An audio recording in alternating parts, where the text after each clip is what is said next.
Essura 17 Samweli ekisooka. Abafirisuuti ne bakuŋŋaanya eggye lyabwe okulwana ne bakuŋŋaanyira Sooko ekya Yuda ne basiisira wakati w'Essooko ne Azeka mu Efusudamimu.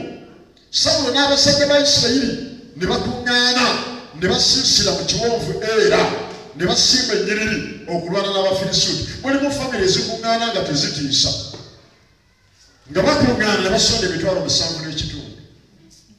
Kika kyonna yogera nti kale oluba lukuŋŋaana kinyaabula.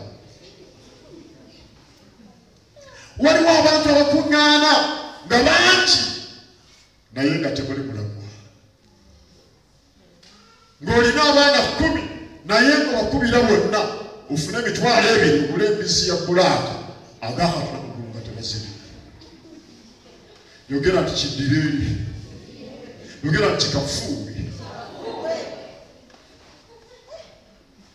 Omuntu n'aba n'omwana n'amuleetera Hama n'amusimbira kalina n'amutirako n'omuvuzi. Yogera nti yazaala 10 n'ebyoka nkuba ebimiro. Bano bakuŋŋaanye bangi naye temuli valimu.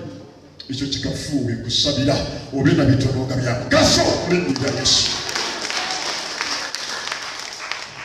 Bakuŋŋaanye mu kiwonvu Era ne Azeka muba bano bazze.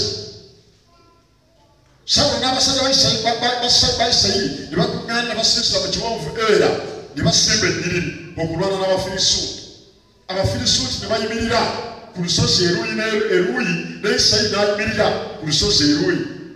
Ne waba ekiwonvu wakati waabwe ne mu lusiisira lw'Abafirisuuti ne muva omusibe erinnya lye Goliyaasi ow'Egasi. Obuwanvu bwe emikono 6 k'oluta. Buli yali musajja muwanvu. Emikono 6 ogimanyi? Bwe nkola bwenti ogwo muki? Mukono. Kati ogenda kuddira buno. Guno gwe mukono gugibajjiba ebiri.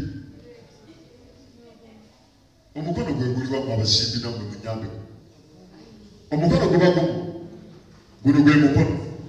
Emikono 6 kaakati kale emikono 6 bwe nkola bwenti gubeeramu obulamba bwange. Bwe nkola bwenti n'opima okuva wano mpaka wano ekyo ky'ofuna yenze bwe buwanvu bwange. Okitegedde? Kati tugambe nti guno gwe mukono.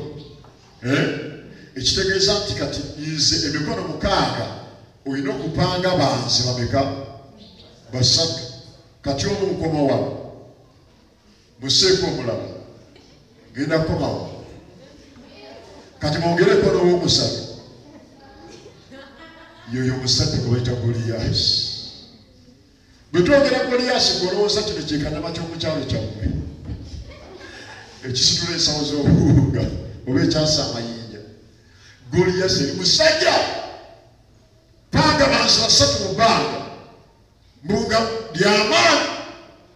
Era yali atikkidde esseppeewo ey'ekikomo ku mutwe gwe n'ayambala ekisibaawo eky'ekikomo n'obuzito bw'ekisibaawo bwali sekeri 15 ez'ekikomo.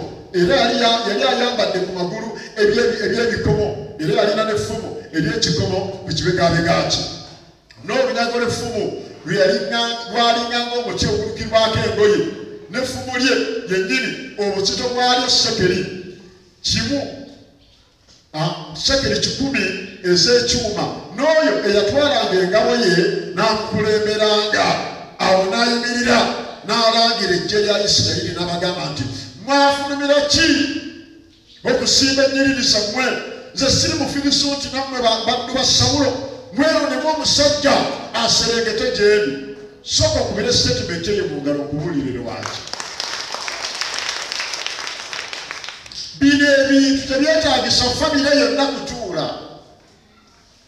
Omusajja omu yekka oba omukazi omu yekka eyeevuddemu olwaleero n'ogamba ekimala kimala. Goliyaasi weewaffe ndeka mussa olwaleero bw'onaamutta obuwanguzi bugenda kwingira mu famire yonna. Tebyetaaga muyoolo. Kino kyatubira nti Sitaani ye yakyeyogerera n'agamba mwewonemu omusajja atya si bino byakuwoza twandibadde tusaba naye basenga ab'egindi bo tebakkiriza bakojja tebakkirizanga kusaba igwe saba kubanga bw'omala okikutula ng'ogenda okubawa emirimu tugenda okuzimba amasomero baleeti babeere basifaayo yogera nti kojjanga yali ku mulyango aleluya ng'ogenda okukola amalwaliro bajja bafumbenga emmere abaasoma bannansi bakole mu ddwaliro bakuba gwenjogera naye naawe wenyuma kati olaba kiyungu kyawaka nangukamunyoka gwenjogera mu b'eddwaliro tobiraba olaba kiyungu bubizi obuli bwosibye ku mugwa gwetoloolera abo tulabala ku faamu ya gundi yamberege nga ziwera nokone paamu erimu ebizi emitwalo 2 abiri yogera nti guno mwaka bwe tugenda lowooza ku bintu ebinene naye maama weerawo osinga capati paani yogera nti si mirimu mibi egyo naye nga kitagibanga gikolebwa wanene kirimu sitandi kyokubanga nyina emiddala gya capati 2 ekyabakuzi emasaka nyina ya 4 yantonde nyina ya 5 wano kinoni nyinamu emiddala gya capati 6 mpita mu bintu n'emmotoka buli station nakolawo office abasika capati baleeta sente nga bazozikola teri mulimo mubi kasi toba n'amagezi agagenda okutwala ku leve ennene amiina essajja lino lizze ebintu nabamukumwe omusota gw'oluuta munene wabekanga omusota gwotera okuloota kuba munene big mutya okuwanika bw'otya obeeranga agamba nti gusigaleyo omanyi lwaki munene wamma mwe bali kwogeza mazima ogwo omusota gwolaba omunene bakulaga nti omwoyo ogubalwanyisanga famire munene ate munene lwaki gwamira ebintu emirembe gy'abaana bo giri omwo embaga z'abaana bo obugagga bwabwe amayumba gaabwe amamotoka biri mu gusota guli yogera nti ngenda kunyiga olwaleero ngenda kusooka kampuliraleero emuligeera nesitugenda omanyize wenkuwa ebintu okubeerako ennyiri Yobu essula 15 Yobu essula 20:15 Goliyaasi wakufa yogera nti agenda kuziikibwa lwaleero ngenda kumalamu kuba obweyigira mu mwaka omujja amiina gambye ekya 2:15 yabira obugagga era anaabusesemanga nati kikubire mu ngalo ez'amaanyi ekyo yogera nti obugagga bwange sitaani buwamira n'onjafuwasa n'onzisa ku ziro n'onzijako ekitiibwa kyange n'onzijako omukisa gwange olwaleero byonna ogenda bisesema mu linnya lya Yesu kikubire engalo ez'amaanyi setaani agenda kubisesema agenda kukola byenyaga byonna yabira obugagga era anaabusesemanga nate Katonda anaabujjanga ne mu lubuto lwe kyongere engalo ez'amaanyi mu linnya lya Yesu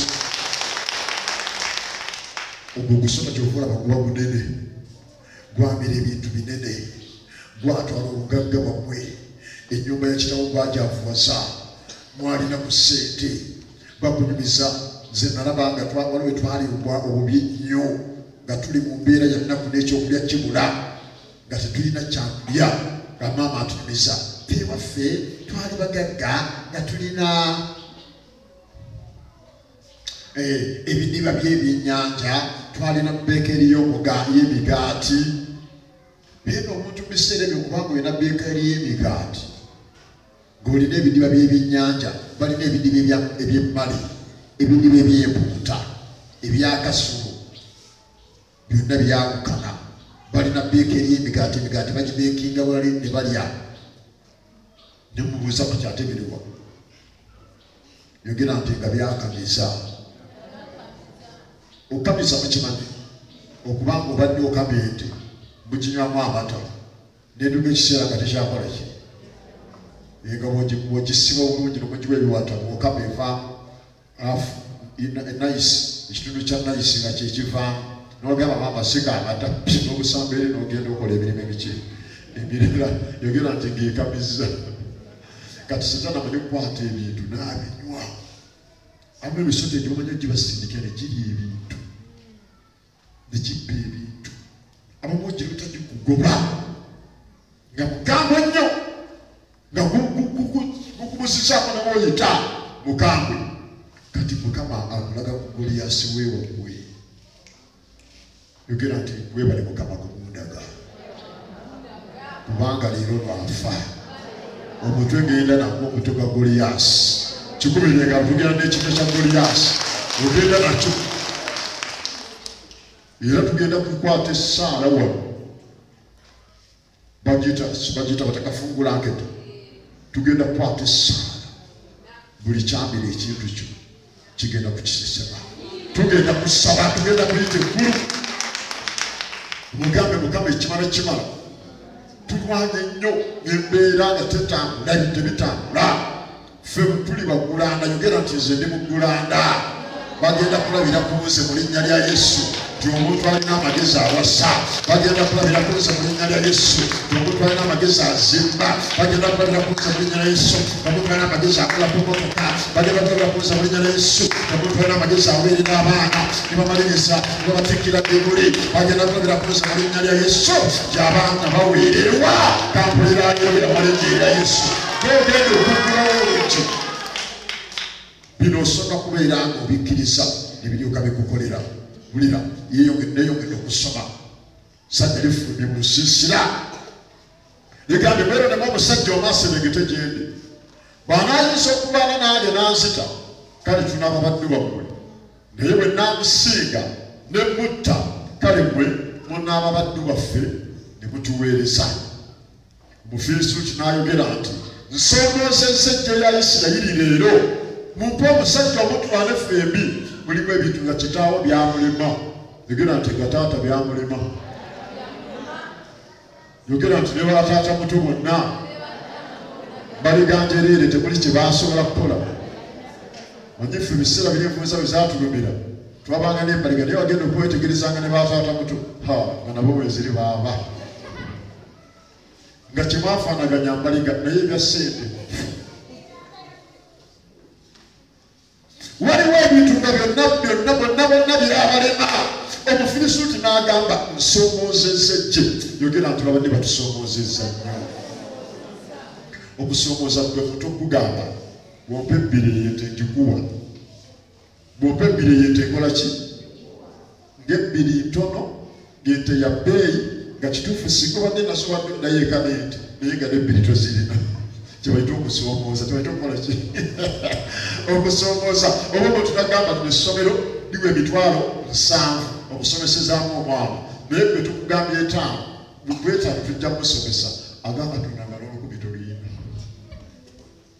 kyebaita okusoomooza yogera nti Setaani osomoozezza ekimala naye olwaleero nange ngenda kusoomooza mulinnya erya Yesu tugenda kusoomooza ebadde bitusoomooza kubanga tugenda kusaba muyinza bintu byonna yegatta wamu naffe katuliriza Omufirisuuti n'ayogera awo Sawulo ne Isirayiri yenna bwe baawulira ebigambo ebyo eby'Omufirisuuti ne bakengentererwa ne batya nnyo abamu Setaani amanyi okulaga ku mizimu gyewa kankyogere bwenti abamu Mukama amanyi okubikkulira n'akulaga ku nsi ey'emizimu ekibadde gikuteganya ewammwe mu kifo ky'okufuna amaanyi agagenda ogikuba ate n'otya buti n'otya emisota n'otya ebisajja tugenda kubikuba teri kutya egamba etya awo Dawudi yali Bayibuli egamba etya awo Sawulo ne Isirayiri batya nnyo ne bakengentererwa naye bagambe batya 12 awo Dawudi yali mwana wa Mwefulaasi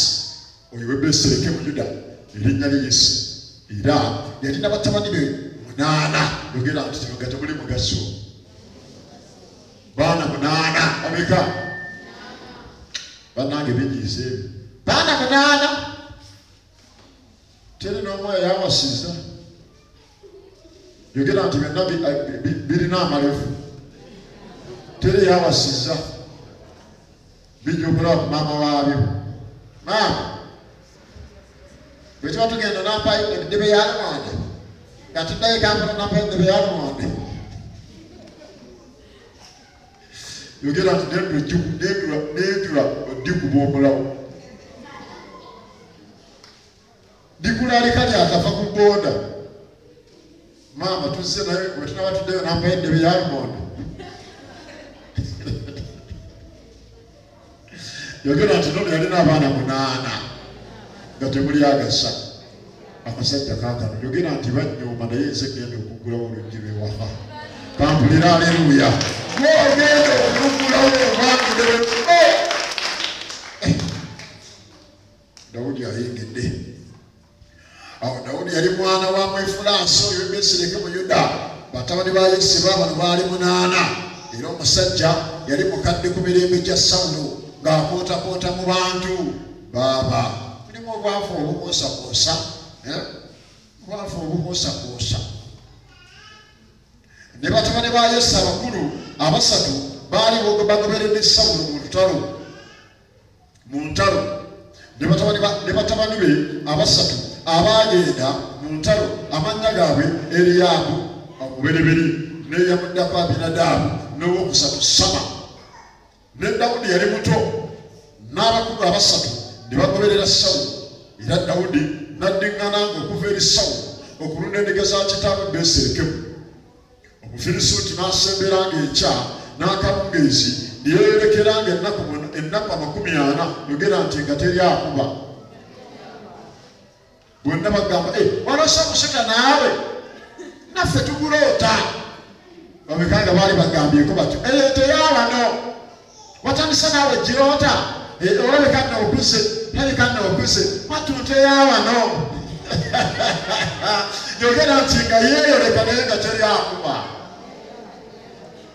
Mulabe yeeyoleka buli kumakya n'akawungeezi wajja bw'alabika nga teri akuba. Yogera nti okujjako nze ngenda omusikula olwaleero nze ngenda omuwuttula. Wulira Bayibuli egamba ekya nga yeeyoleka emisana n'akakumakya n'akawungeezi n'ennaku 40. Abamu bamaze ebbanga ddene mu busibe. Famire emwe emaze ebbanga ddene mu busibe. Nga nawe kenyini otukubuuza mpaka ki ojjukira okulaba ewammwe. Agamba Katonda nga nawe tojjukire. Batumiddenga mu mikolo gy'abanna ogenda mubeera mu mikolo. Naye nga buli mbaga yonna otunulako ewamwe togiraba. Tuligenda nti ogenze kuyassenga. Batuomo toliwulira nti waliwo n'omu agikoze. Abaana ba kitaawe omulala nabo tubawulira ku kintu. Mulinga abali mu ddungu. Yogera nti ayi Mukama nyambaza amaanyi nzijemu famire yewaffe ekikwa. Mukama agenda gakwambaza mu linnya lya Yesu. Ogenda ogijjeko ekikwa. Katuwulira awo Yese n'agamba Dawudi mutabani we nti twalira nno baganda mu Effeeza efa y'eŋŋaano n'ebipimo by'edda byali bya ngeri. Efa y'eŋŋaano eno ensiike n'emigaati gino 10. Oyanguwe obitwale mu nsiisira eri baganda bo. Otwalire omukulu ow'olukumi lwabwe ebitole bino 10 eby'amata amakalu. Olabe baganda bo bwe bali obaggyeko omusingo gwabwe. Era Sawulo n'abo abasajja bonna aba Isirayiri baali mu kiwonvu era nga balwana n'Abafirisuuti. Dawudi n'akolako kenkya mu makya n'alekera endiga omusumba n'addira ebintu n'agenda nga Yese bwe yamulagira n'atuuka mu kifo eky'amagaali. Ejje eryali lifuluma okulwana nga balanga emiruka egy'obulwa. Awo Isirayiri n'Abafirisuuti ne basimba ennyiriri ejje nga lyolekera ejje. Dawudi n'aleka omugugu gwe omukono gw'omukuumi w'emigugu n'adduka mbiro era ejje n'adda n'alamusa baganda be. Awo we yali anyumya nabo laba ne wayambuka oyo omuzira Omufirisuuti w'e Gaasi erinnya lye Goliyaasi ng'ava mu nnyiriri ez'Abafirisuuti n'ayogera ng'ebigambo ebyo bwe byali. Dawudi n'abiwulira. Abo abasajja bonna Abayisirayiri bwe baalaba omusajja ne bamudduka ne batya nnyo. Abamu ewammwe abantu badduka buddusa ebintu babidduka babitya. Abasajja ba Isirayiri ne boogera nti mulabye omusajja oyo ayambuse. Yogera nti tumulabye. Mazima okusongooza Isirayiri kyavudde ayambuka amulu n'atuuka omuntu anaamutta kabaka anaamugaggawaza. Njagala owulire Goliyaasi we wammwe ebintu bye yali yalebesagwa okufuna. Ekisooka bagambye nti anatta Goliyaasi kabaka anaakola ki? Anaamugaggawaza bwe buki? Bwe bugagga. Anaamugaggawaza n'obugagga obungi. Ekyokubiri anaamuwa ne muwala we. Yogera nti ezo z'embaga. Ekyokusatu bakyaleeta era anaafuula ennyumba ya kitaawe okuba ey'eddembe mu Isirayiri. Owulidde ebintu byogenda okufaanula by'olwaleero. Ekisooka obugagga bulina okuba nabwo. Ekyokubiri ebigambo by'obufumbo ewammwe birina okutereera. Mukole ku mbaga mu linnya erya Yesu.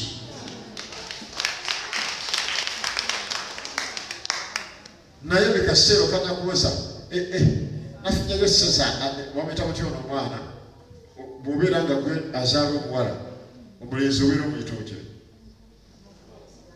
Muko. Muko era se olava kagaali.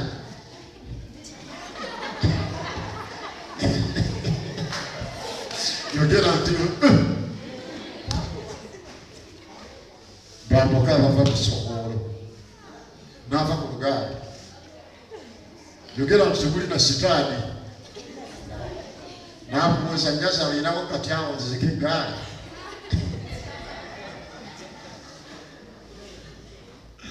Yogera nti ekyo kifa mwaka guno mu linnya lya Yesu. Ndabe ku mikolo gy'embaga ewaka nga gizze mu linnya lya Yesu Kristo Mwana wa Katonda. Kye bagambye wano ekirala n'abagaggawaza n'obugagga obuki obungi. Naye ne bwekaniikirira ku Krisimansi. Yogera nti enkoko esaliddwa ku Krisimansi. Ne bwekaniikiridde. Mugenda okutuuka mu lusooka. Uganda n'ogamba Naaki, Mama Naaki. Mama Naaki, nsaba kunkoppayo mukene wa 5 lwekyamusooka. Yogera nti nga ku Krisimansi gwekaniikirira mwalya nkoko. Yogera nti Mukama tuwe ku ssente mu linnya erya Yesu. Kikubire mukaliriza amanyi Mukama akiremu tugende tusabe. Bagambye agenda okufuna ebintu bino Goliyaasi olina omumala omukuba. Twefiirise tusabako. Siiba tugendako okutusiiba. Abamu tuyagala kusiiba ne wano wazze walidde. Abamu ogamba bakitamala ng'endendi emu ku kintu nyabula. Ebiseera by'okusaba tojjanga ng'olidde. Jangu nga tolidde. Jangu n'obukaawu. Jangu nga omaze kugamba Setaani nazze sikuliiridde emmere. Nga njagala omanye omuntu omala omulumya enjala afuna obusuulu. Kyofuna afutira n'ogamba abantu mukisiibe nga tugenda mu kusaba okw'amaanyi. Omuntu alina enjala afuna obusuulu. Akuba Setaani ng'alinga kuba ekitereke. Ow'emmere agamba amasitaani nakusiba musabe. Mukanya mugamba gundi saba. Mmere erina gyemutwala. Saba munyiikize Saala, kwata Saala, sikuwulira nyweze Saala kuba. Aba yeeyayamula. Omusajja ono agambye nti bwe banaakuba Goliyaasi agenda okutta Goliyaasi obugagga bujja, ekyokubiri obufumbo butereera, ekyokusatu agenda kufuna emirembe. Mufune ku mirembe. Naye maama buli ssimu lwevuga. Mukyala temugikwata. Temugikwata baleka baalooni awo. Essimu gye weegulira neekubuza emiki. Emirembe. Buli omuwulira akonkona. Ani oyo? Temulaba ani oyo? Emirembe tewali. Buli kaseera sente zo bazigulisa bubi. Ojja okugula ekintu ku dduuka nga bakulaba. Kubanga bakulaba bakubanja. Yogera nti neebula emirembe. Neebula bwe neetaayiza. Kubanga kasaba n'alaba ennyama nga yiyingidde waka ababanjanga bajja tukulabye okugula ennyama tobe sente zaffe muli ennyama bangi twagala sente zaffe obanga tozirina ennyama mugiguzizaaki sajja wattu ennyama oba ogenda ogigula n'osoosaako obuwunga waggulu wansi n'ossaayo ennyama balima kulaba nti ennyama yakoze eki eyayingidde sitaana engeri gyamanyira n'ababusa emirembe n'akubusa emirembe n'obula emirembe nga totereera oliko oguntu ogw'abantu okumazeeko emirembe mukama agambe nti bonna takuliyasi n'emirembe kigenda kujja guli yageddawo gyata mukuliyasi musula ngenze mu lunyiriri ngenze mu lunyiriri esula 17 ngenze mu lunyiriri olw'amakumi 29 Dawudi n'ayogera nti nkoze ekikaakamu tewali nsonga n'amufaako n'akyukira omulala n'ayogera ebigambo byebimu n'ebyo abantu ne bamuddamu nate ebibuga bwe bamuddamu bwe batyo nga bwe bamuseemu olubereberye abo ebigambo ebyawulira Dawudi byayogera ne babyogerera mu maaso ga Sawulo n'amutumya yogera nti olutalo lukyali lwa bigambo abamu n'omanyi okusaagisa ebigambo bwe tuwangulira eno essala gy'ogenda okusaba egenda kubeera mu bigambo golowooza nti ebigambo bitono olutalo lukyali lwa bigambo Goliyasi ayogeza biki ne bano badisaamu bassaamu biki essala ebeera mu bigambo mwe twogerera waali kigambo katuwulira bamuyise Dawudi n'agamba Sawulo nti omuntu yenna alimu okuggwamu amaanyi okuggwamu omwoyo ku lulwe omuddu wo anaagenda n'alwana n'Omufirisuuti oyo kibayita amaanyi yogera nti amaanyi go ngawulira kati mulekerawo okutya ate mutya nnyo emizimu mutya nnyo emisango egyo balubaale biteega bacwezi mubatya toddamu kubatya Dawudi we namuliridde Sawulo n'agamba Dawudi nti toyinza kusisinkana na Mufirisuuti oyo kulwana naye kubanga gw'oli mulenzi naye ye musajja mulwanyi okuva mu buto bwe Dawudi n'agamba Sawulo nti omuddu wo yakuumanga endiga za kitaawe awo bwe wajjanga empologoma oba eddubu n'ejja omwana gw'endiga mu kisibo n'enfulumanga n'egigoberera n'egikuba n'egiwonya nga nkijja mu kamwa kaayo awo bwe yagala okukerangako n'egikwata ku kirevu kyayo n'egikuba n'egitta omuddu we yakuba empologoma era n'eddubu n'Omufirisuuti oyo atali mukomole anaabanga emukuso kubanga asoomozza eddira lya Katonda omulamu Dawudi n'ayogera nti Mukama eyamponya mu njala ez'empologoma ne mu njala z'eddubu alimponya ne mu mukono gw'Omufirisuuti oyo Sawulo n'agamba Dawudi nti genda era Mukama anaaba naawe awo Sawulo n'ayambaza Dawudi ebyambalo bye n'amutikkira enkuufiira ey'ekikomo ku mutwe gwe n'amwambaza ekizibaawo eky'ekikomo yogera nti ebyo tebikola ebyambalo byaffe bya mwoyo byaki mubimanyi wa bwe bulokofu bwe buki ye element gye twambala ku mitwe gyaffe tosobola kuba setaani na mizimu gye nga tolokokanga era amusekerera n'okumusekerera ng'omugoba agamba gogobe nga toli mulokole ne bagamba nti okulokoka wano si ddiini nkolagana wakati wo naani ne Katonda ng'onaakuba setaani namba 1 beera mulokole namba 2 beera n'obutuukirivu kyekyomukifuba tambulira mutuukirivu beera omukazi oba omusajja atambulira mu mazima beera mutuukirivu weewala ekibi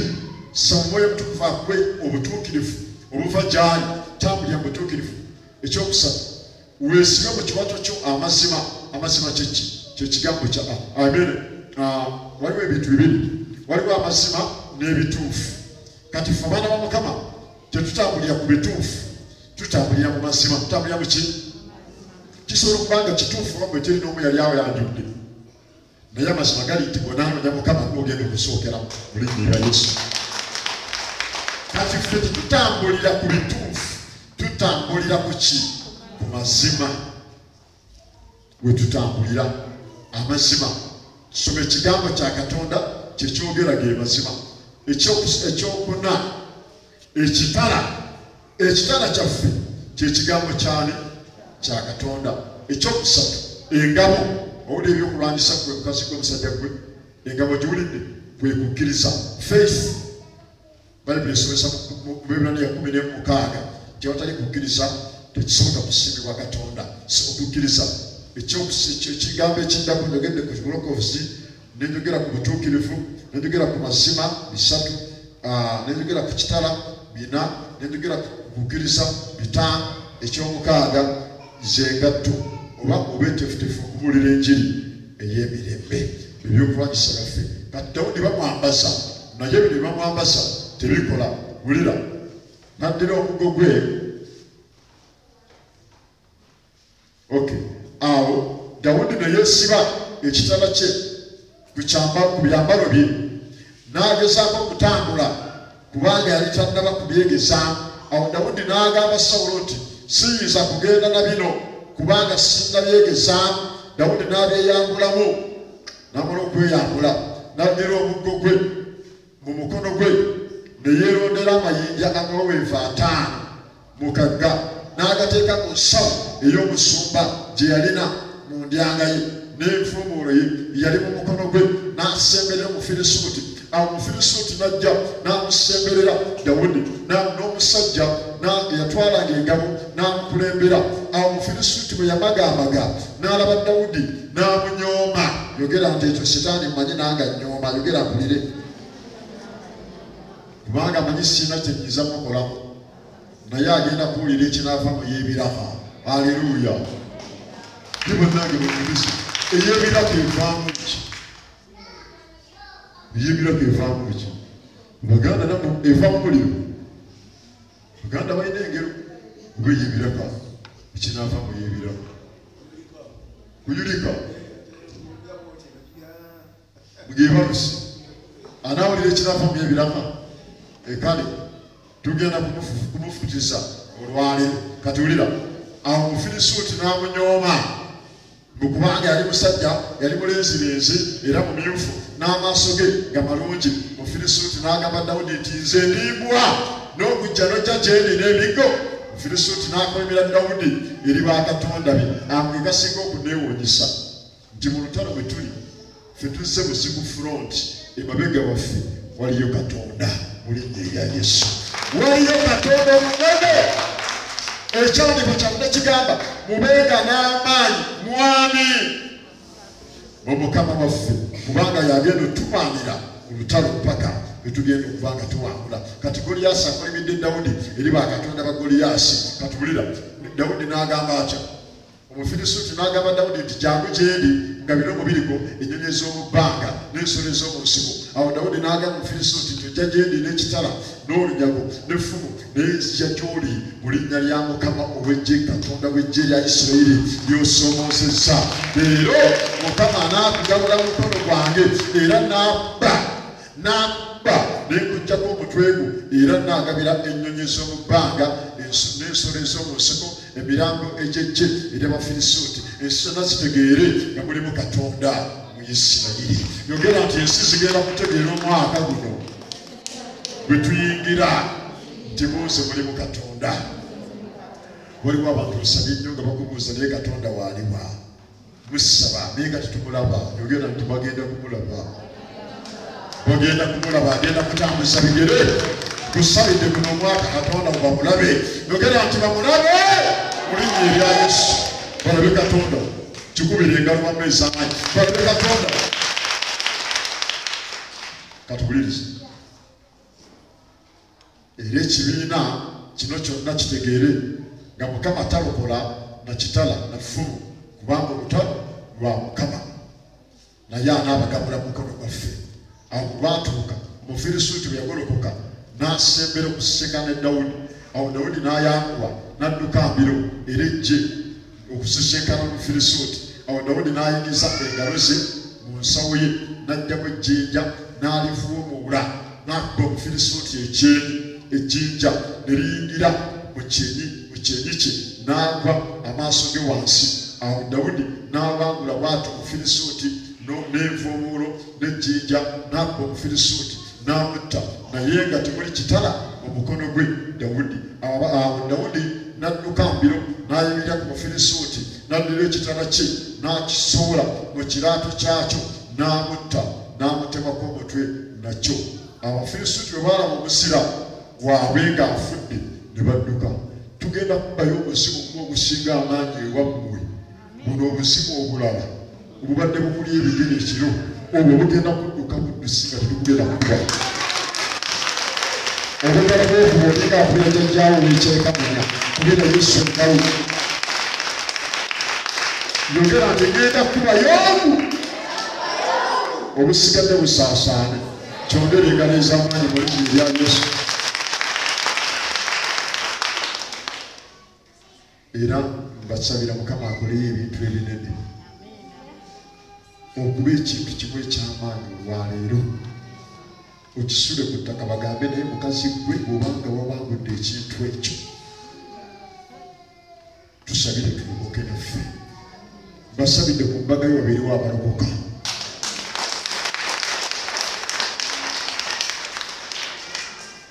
Bakubuuze waakamala emyaka emikono omukyala wadde atuwa obujulizi nga yakamala emyaka 3 nga takyaziira.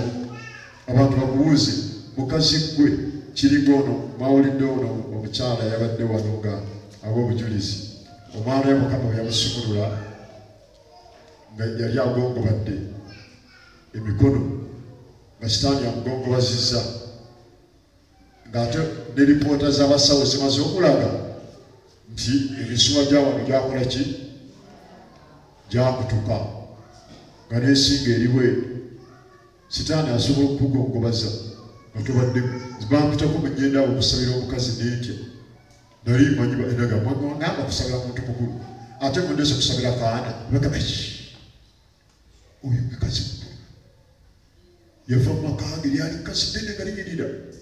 Maka ge gye yava nga gwe bandedde okusabira ali mu katto ali mu kaki? Nali manyi mwana wa P3. Sitaani agongobaza. Baamulogadde ogwo n'ava ewaka ewaabwe. Olwatuuka ewaka n'atandika okwefudda. Noona emisimu gy'abadde gimufujjizza emikono nga gikoze giti. Simanyi akozebwa. Ate abasawo bagambye nti emisiwa gyakutuka.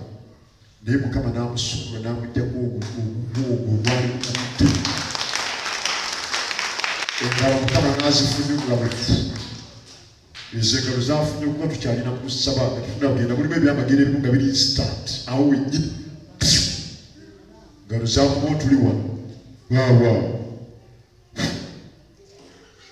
N'ensigo n'esigala nga ekyagize mpaka era luyamala naye nedda kati mpaka Mukama lwe yamusumulira ddala. Omwana we kati Mukama yamusumula ali bweru agenze okuweereza Mukama.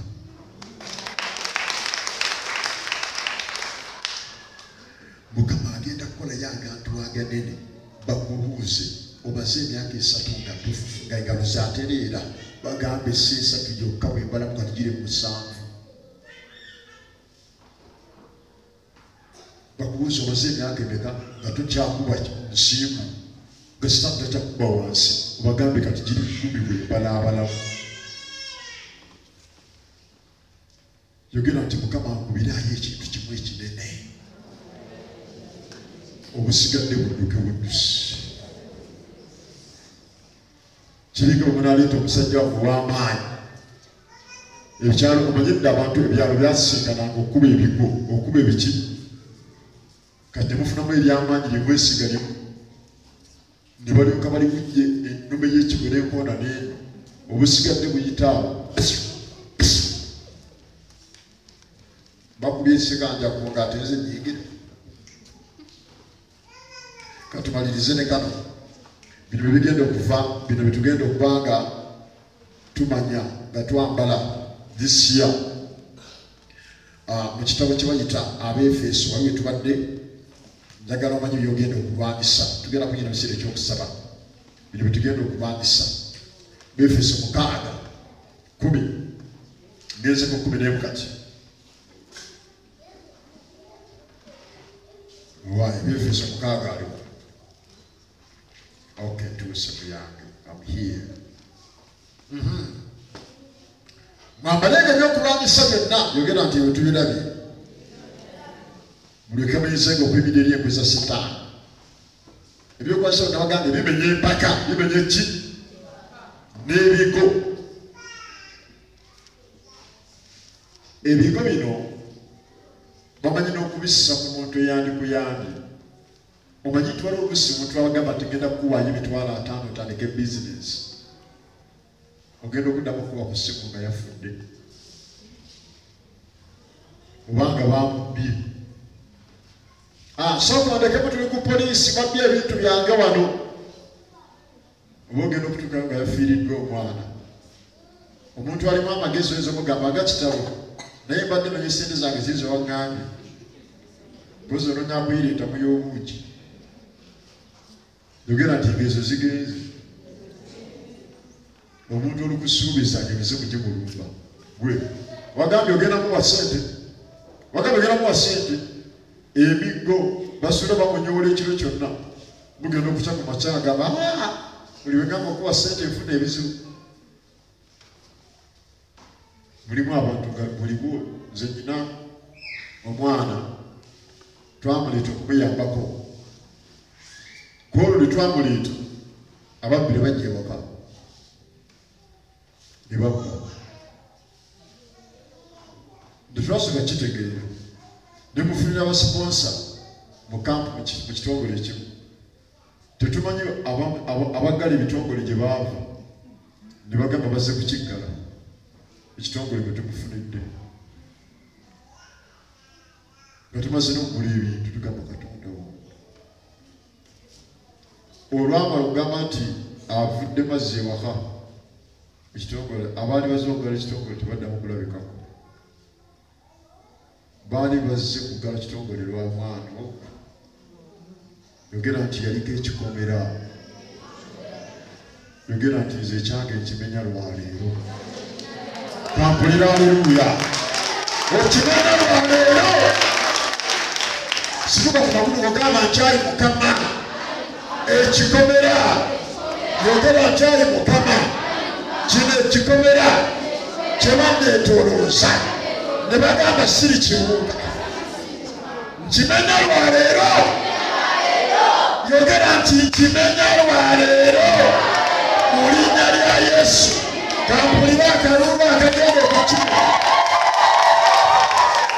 Tuulako wansi wama tumalirize.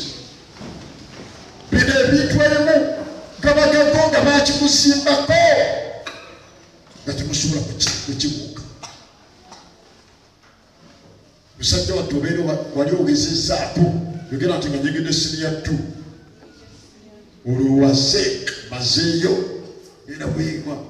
Era ticha n'akunyiiza n'awandiikawo mu kitabo kyo n'omukuba ekikonde naawe n'ovaayo. Wali okomawo nga maama wakulisa naawe okomyewo ebyo ozadde nagenda kwewuunyiza olaba otuuse ne musiniya 2.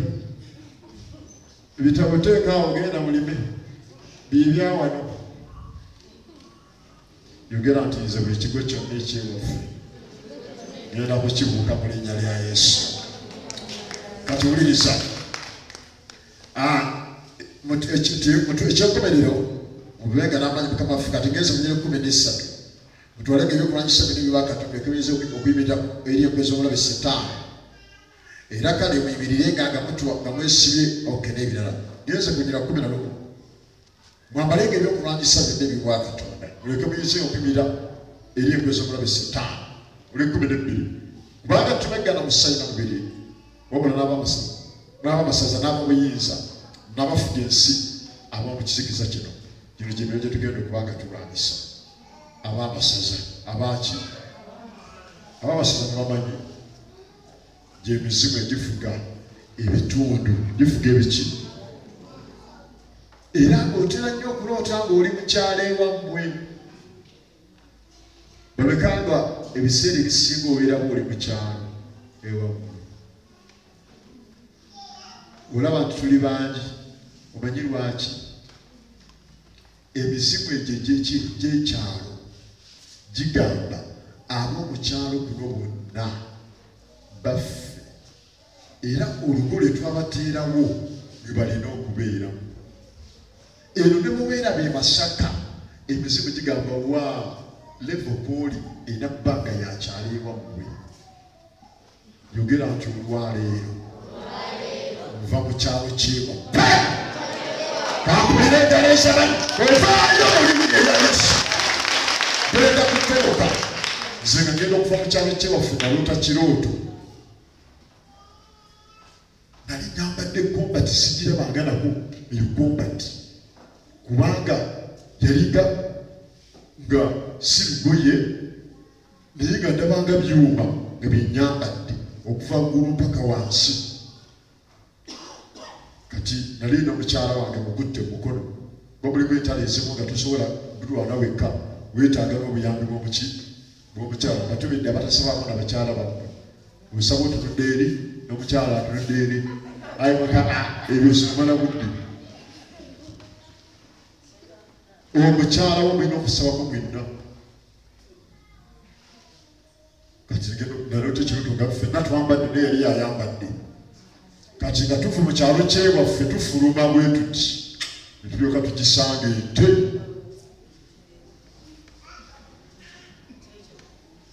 yesooka nekolamu bweti nedda bweti neebuuza mulagawa etezoogera ne mu birooto nenjigamba tugenda tufuluma tuvayo mu kyalo kati negamba kale mugeze mufulume nenjigamba ngeza nawe emire mu kkubo kati nzijukira mwesi y'omwoyo obeeranga gugamba obeera amaanyi g'olina malala nembuka bwenti nenzira ku kifunvu waggulu nagenda okulaba nga nyira ejjinja mu ngalo nasindika ejjinja naawe ne mubaggo wali nteeri gwina kuvaawo ate yalwamu dyepena ligikubamba ejjembe nirina mubako nirigwa wali ente nefuuka omusajja genda okuddamu amatunulanga omusajja ayimiridde eno ku kyalo kyewaffe nga nze maze okuvaayo nzize sayidi zeenu omusajja ali eri negamba naye mugenze nebanga egera nigamba kola ekintu kyonna olabe nekwata ono netutambula betuweze bwe nava mu kyalo kiriwaffe nga tonnava ku kaalo k'ewaka okyalina olutalo lw'okulwana. Yesu yagamba nabbi taliwa kitiibwa wantu wonna okuggyako gye bamuzaala. Ebyo by'olootanga oli mu ofiisi mu katebe akanyoola yogera nti naye nga kali mimwanyi kaliwa olwota bakuwadde omulimu ate wanga ayingira mu ofiisi endala ogenda okulaba ayingidde mu kiyungu wama yogera nti ng'emizimu gy'ekikajjirwana beeba amasaza abamasaza emisango gifuga ekitundu buli kaseera olwota ogiraba mbavuddeko awo tugenda kubawangula bayibuli egamba nti bawadde obuyinza bwe munaalinnyanga akoze eki mbawaddewo era tugenda kugula buli kkomera buli lugiro nga tugenda kubanga lweggula tugenda kufuluma. Ekyokubiri abamasaza mbamaze genze ku balala bagambye abamasaza lunyiri lwa kumeka tuli kwa 13 tuli ku lunyiriri lwa 12 ab'obuyinza yogera nti abo be bali bamusumba ab'obuyinza gyenyo yekigambo ekirina ensonga ey'essalira ey'essimba lwaki ndikubonyaabonya nga kigamba kitya mutuleke tumwavuwase kubanga mubbi ekiba ky'ekkumi takiwa. Tulina obuyinza mukuba ebirala gikabuula ebikozesa ekiro big'omusajja oba ng'omukazi nga bigamba musuma tuleke ono tumukozesa ekiro lwaki alaba firimu ez'obuseegu alaba soaps ezirimu abenywegera alaba ebintu ebirimu ebintu eby'obuwangwa n'ennyimba zawuliriza zeezo. Ngenda kwekola ekintu banange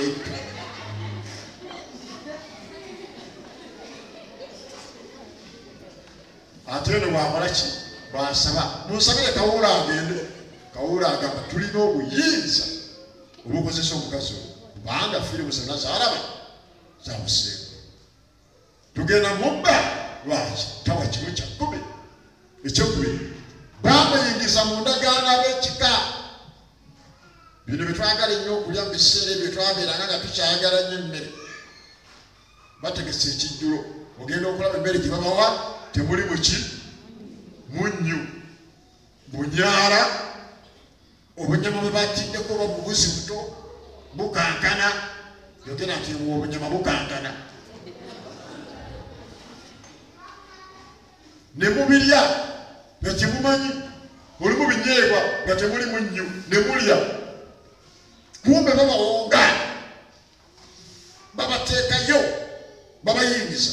Abamu babaalula mwali balongo ne babaalula okufuula ekintu kikuyingira. Abamu wagenda mu kwabya lumbe bino ebyetwala nnyo mu nnyimbi ne bagamba ogenze mu kwabya lumbe lujja kutulukira bwereere. Bw'oba ogenze ng'ogenze mu kibayisa okwabya olumbe olumbe balwabya kiro balwabya ddi si misana balwabya kiro eyo matumbe banga bukya babusaasaana ndowooza webalwabiza. Abamu ekintu wakijja eyo wagenda mu kwabya lumbe nekikwambala. Bw'oba ogenze mu kwabya lumbe genda kutwala njiri genda n'ekisinga wakyo kisimbe wali mu kasonda sooka okubeegosiba ennyimba nga 3 awo omala osumulule.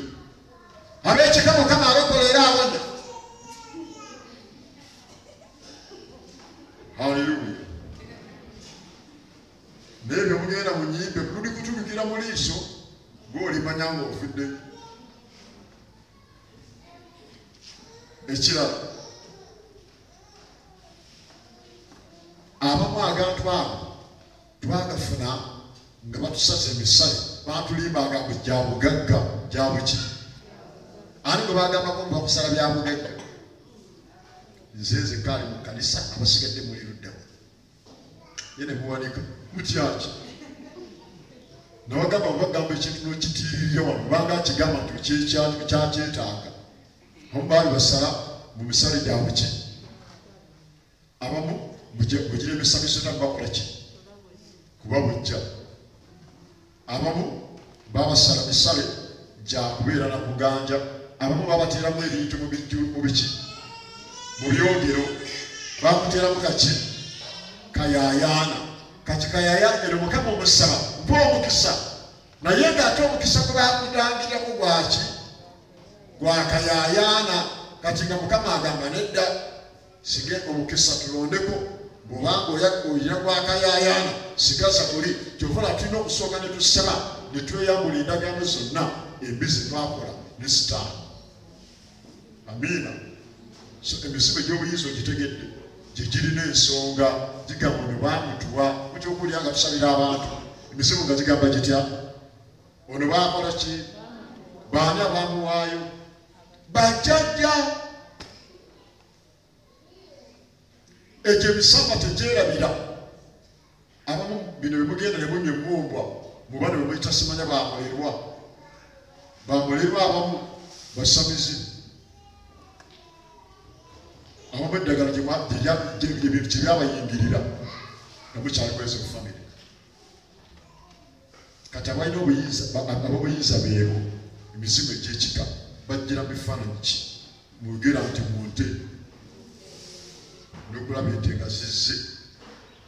Abamu ogenda okulaba abafuubi wammwe nga batandise okujja obaloota oloota muli mu kyalo mugenze kuziika olaba abeewaka olaba famire members muloota muli mu bijjulo muloota muli ennyama muli emmere oloota oli mu bintu bwebityo olaba mukuŋŋaanye bangi walinga wali ekikoomi mutudde awo mizimu gyakusalako muli awo.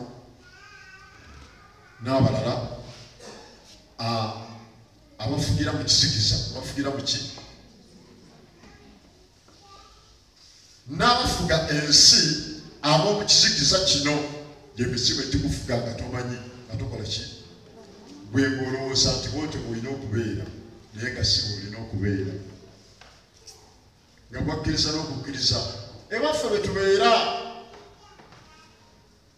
bekibeera bwekyo kyewaffe ekyo kikisikiza n'ekisembayo y'emizimu egifugira mu bifo ebyawaggulu mu bbanga waliwo leeya ey'emisango n'emizimu erinze okubaka essaawa z'osaba essaawa zonna zisabiddwa nga teziyise mu linnya lya Yesu essaawa zisabiddwa nga zisabiddwa mu busungu zisabiddwa mu bukyayi zisabiddwa mu butakkiriza zonna zikomaawo lwe bazikwatira tezigenda so njagala olwaleero ogenda kusaba essaawa ebotola amiina egenda kuwaguza yogera nti Mukama essaawa yange olwaleero egenda kuwaguza eyite muleeya ey'emisambwa nga muliro era etuuke n'ebyemba n'ensabira mbirabeko nga bituukiridde mu linnya lya Yesu kikubirenganiza amaanyi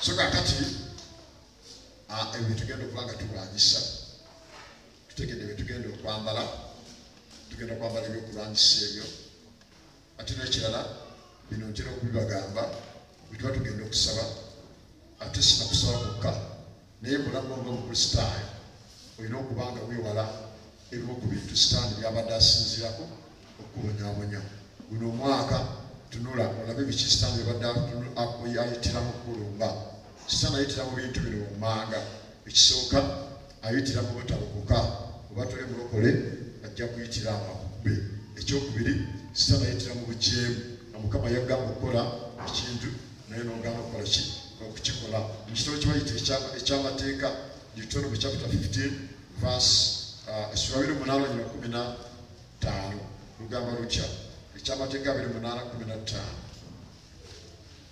lugamba bwe luti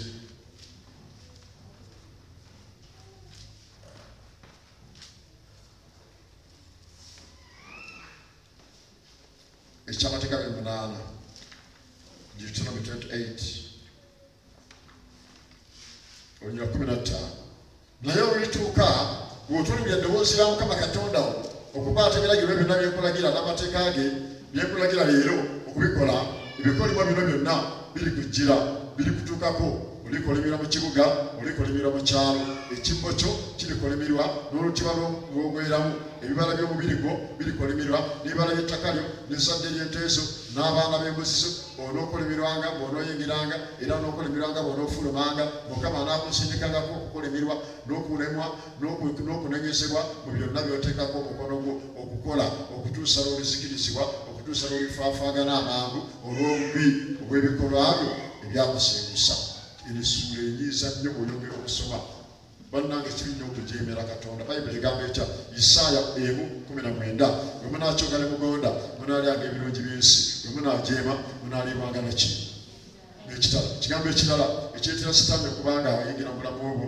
ekimusikiriza kyekigambo ky'obutasonyiwa olwaleero sonyiwa buli muntu yenna eyakukola ki eyakusobya ne bwe tunaakusabira ne tukola ki ne bw'onaasaba nga tosonyiwanga omala budde omulogo eyakuloga oba tomusonyiwanga eddogoli eyakuloga teriri kuvaako ligenda kubeerako mpaka sonyiwa kubanga omuntu oyo si akulinako obuzibu tugambe wali tomulaba waffe yaani sitaani akozesa ki abantu ekigambo ekirala ekigambo ekyokutya okutya n'okweraliikirira bw'obanga onaagoba sitaani olwaleero weeyambula okutya n'okukola ki n'okweraliikirira tobeera mutiitiizi totya mizibu totya misambwa yambala amaanyi n'obufumu kubanga tuli mu Yesu tugenda kuwangula ekigambo ekirala ekireetera sitaani kubanga akuwangula kubanga akukuba kyekigambo ekyobusungu obusungu Bayibuli egamba nti musunguwalenga niyo temuganyanga nti bagwa ku busungu bwammwe mu kitabo kye bayita Abeefeso essula 4:27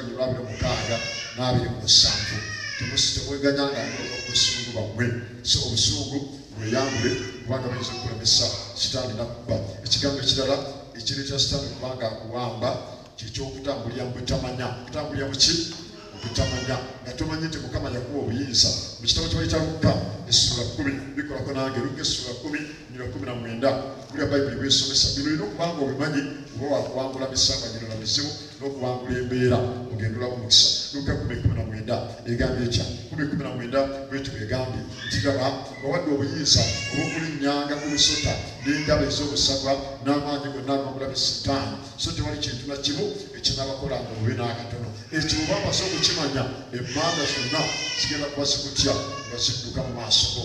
Ekyo nkimase ekireeta ekirala ekikubisa Setaani kwe kubanga olulimi lwo lukontana ne by'osabira oyatula birala ate osaba birala. Osaba Mukama kuwa mwami ate bw'omala bw'ogamba otya nze yazaalako nange bayinza okumpasa kati awo obeera oyatula bubi.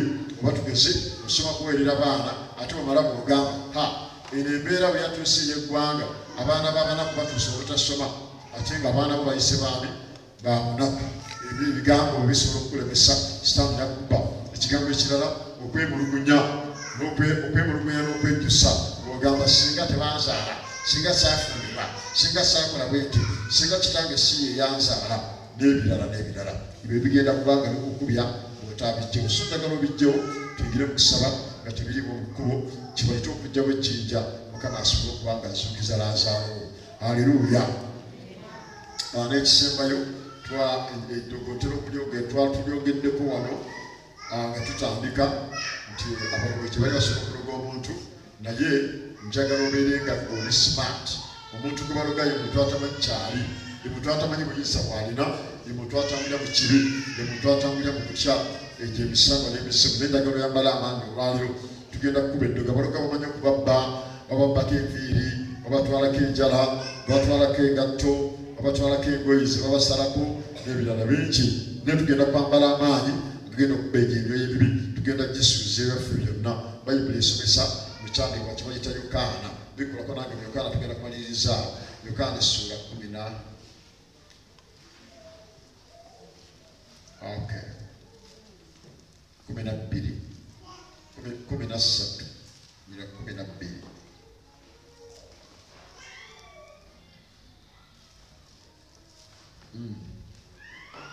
Kyandikwa kyange nga nawandiise kikyamu.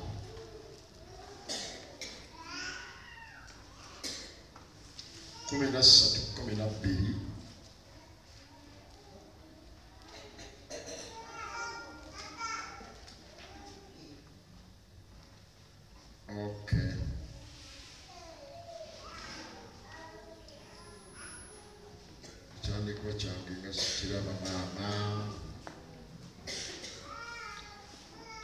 All right.